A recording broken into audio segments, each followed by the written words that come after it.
नमस्ते बच्चों। मैं इंग्ले नवनाथ देवराव। मैंने आप लोगों को कल कक्षा 8वीं का लाख की चिड़िया इस पाठ के बारे में थोड़ी सी जानकारी दी थी।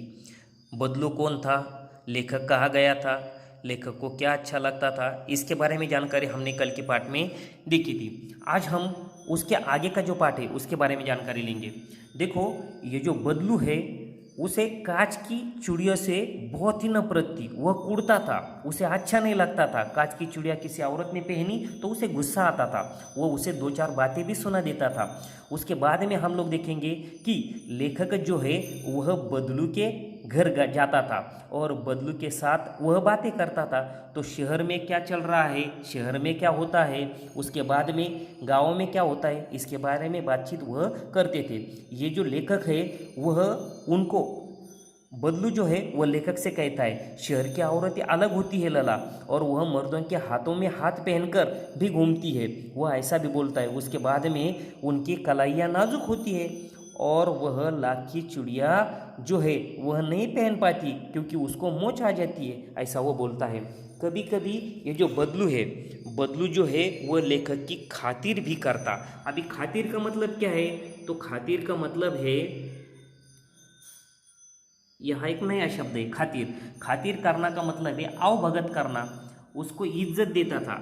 ये जो बदलू है वह उनकी खातिरदारी करता। और वह क्या करता, उनके पास एक गाय थी, गाय के दूध की मलाई बचाकर लेखक के लिए रखता था। और आम की फसल होती थी ना, तो आम की फसल में, ये जो आम की फसल होती थी, तो आम की फसल होने के बाद में वह उसके लिए दो चार आम भी बचा कर रखता था। ऐसी वह खातिरदारी उसकी करता था और दो चार गोलियां भी देता था। इसीलिए लेखक वहाँ जाके खुश होता था। आगे जाएंगे। मैं बहुधा हर गर्मी के दिन में यानी छुट्टियों के दिन में ही लेखक वहाँ जाते थे। लेखक अपने मामा के गांव जाते थे तो बदलू के पास जाते थे। क्यों जाते थे, तो उनको रंग बिरंगी गोलियाँ मिलती थी। लेकिन 8-10 साल बाद अभी लेखक वहाँ गए। क्यों 8-10 साल के बाद में गए, क्योंकि लेखक के पिताजी का ट्रांसफ़र हुआ था दूसरे गांव में। इसीलिए लेखक और लेखक का परिवार दूर गया था और उसके कारण वह मामा के गांव नहीं आ पाया। लेकिन अभी वह 8-10 साल के बाद में लेखक मामा के गांव आया है।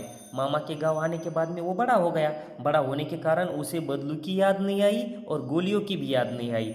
लेकिन एक दिन क्या हो गया, मामा घर में नहीं थे और मामा की बेटी जो है वह फिसल कर गिर गई।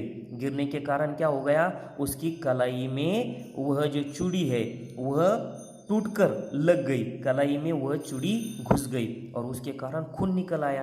तो उसके कारण मामा घर में नहीं थी तो उसे उसके मामा की बेटी की मरहम पट्टी लेखक को ही करनी पड़ी।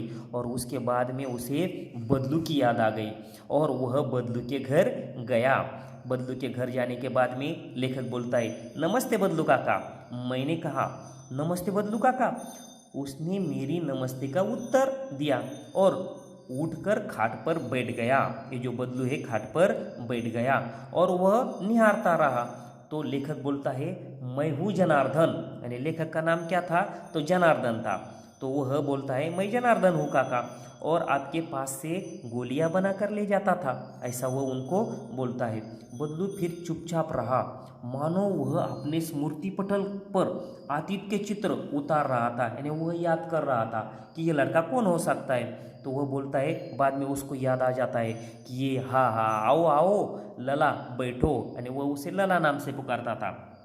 तो उसे बैठने के लिए बोलता है। हाँ, इधर आना नहीं हो सका, यानी बहुत दिन के बाद में वह इधर आ गया था। तो उसने उसे चारपाई पर बिठाया। बैठने के बाद में वो बातें करने लगे। कुछ देर फिर शांति रही। मैंने इधर उधर दृष्टि दौड़ाई। लेखक ने इधर उधर देखा तो लेखक को मच्छियाँ भी नहीं नजर आई और भट्टी भी नजर नहीं आई, ये दोनों भी बंद था। तो लेखक ने उनको पूछा आजकल काम नहीं करते काका। उसके बाद में वह बदलू बोला नहीं लला, काम तो कई साल से बंद है।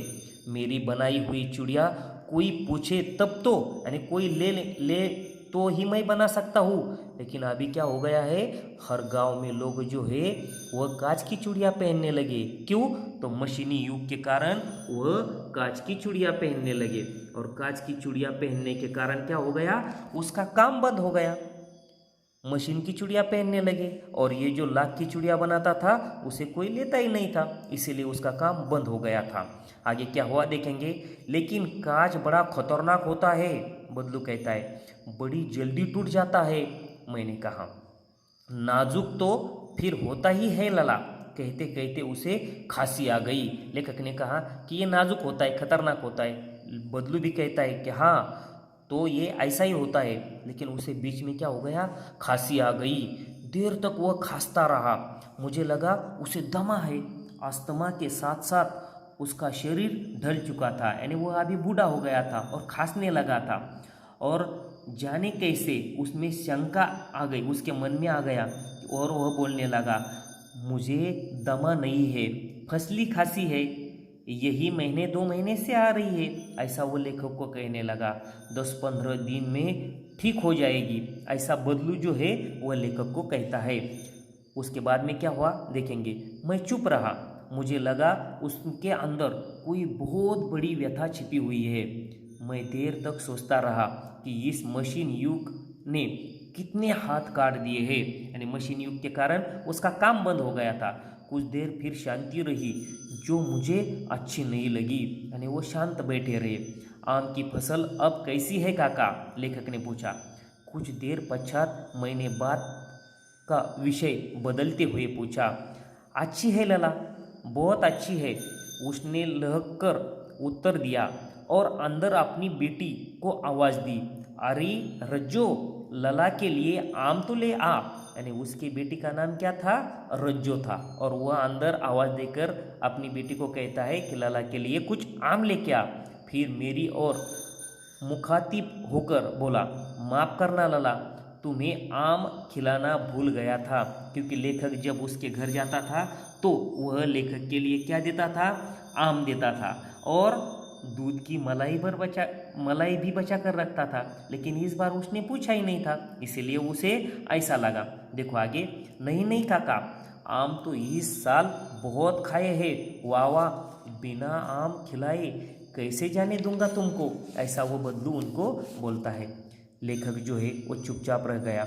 मुझे वे दिन याद हो आए जब वह मेरे लिए मलाई बचा कर रखता था। गाय तो अच्छी है ना काका, मैंने पूछा। गाय कहाँ है लला, 2 साल हुए बेच दी। कहाँ से खिलाता, यानी उसको खाने के लिए कुछ नहीं था गाय को, इसलिए उसने बेच दी।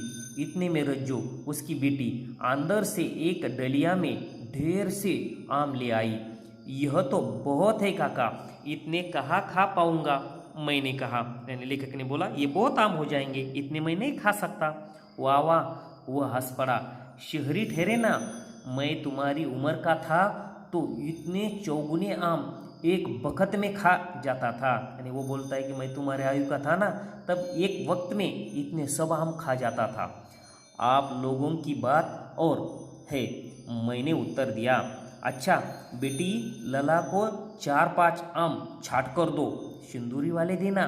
देखो लला कैसे है, इसी साल यह पेड़ तैयार हुआ है। यानी वो अपनी बेटी जो है उसे बोलता है कि उसको सिंदूरी वाले, यानी सिंदूरी रंग के, यानी अच्छे से आम छाट कर दे दो खाने के लिए। और वो बोलता है कि इसी साल वो मैंने पेड़ लगाया है।